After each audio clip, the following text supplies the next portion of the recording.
Lord is proud. And we know this is talking about your 3 times a day that Solomon mentioned it in Psalm 115, where it says 3 times a day, thrice a day. Daniel prayed 3 times a day. And what we're talking about, that's your personal one-on-one time.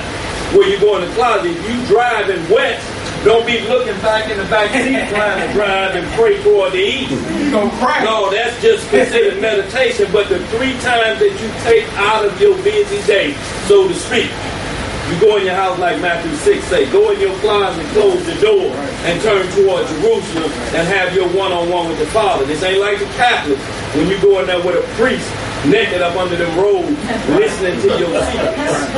Right. Exactly. Calling him a holy father. Right. Don't go down like that. That's what the scripture's talking about. And just like we just read here in this verse 3 where it says that my voice shut out here in the morning, you know, and sometimes we read Psalm 4 prayers by ourselves. This is one that you can read as your morning prayer.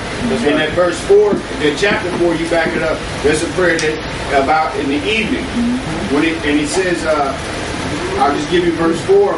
It says, stand in awe and sin not. Commune with your own heart upon your bed and be still. Say lie.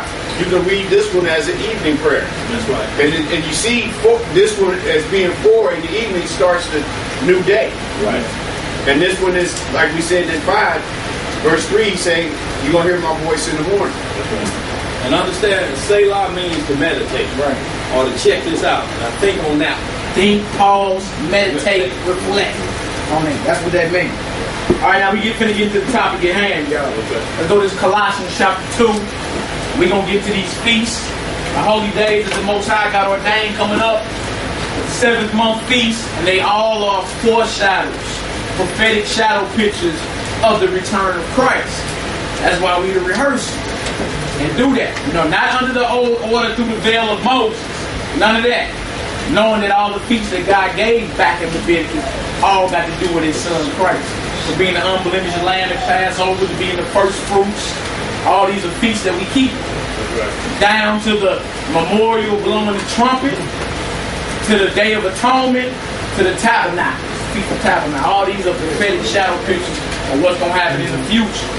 Now, why ain't this talking? You feel me? But Easter egg bunnies and dyed eggs eats. There's an agenda being set here. This is in the Bible, but that ain't. But that's being taught. Let's get that, y'all. Colossians 2. Colossians chapter 2, verses 16 and 17. 16 and 17. This is a scripture some people like to go to and say, you ain't got to do no Sabbath days. You ain't got to do none of that. You ain't going to read nothing that say don't do. It ain't say don't do. It's going to say don't judge. And then we'll read some of the judgments on it that will clear up for you what he's saying right here. All right. The body of Christ. Colossians chapter 2, verse 16 and 17. Get some understanding. Everybody there? Come on, Mo Israel.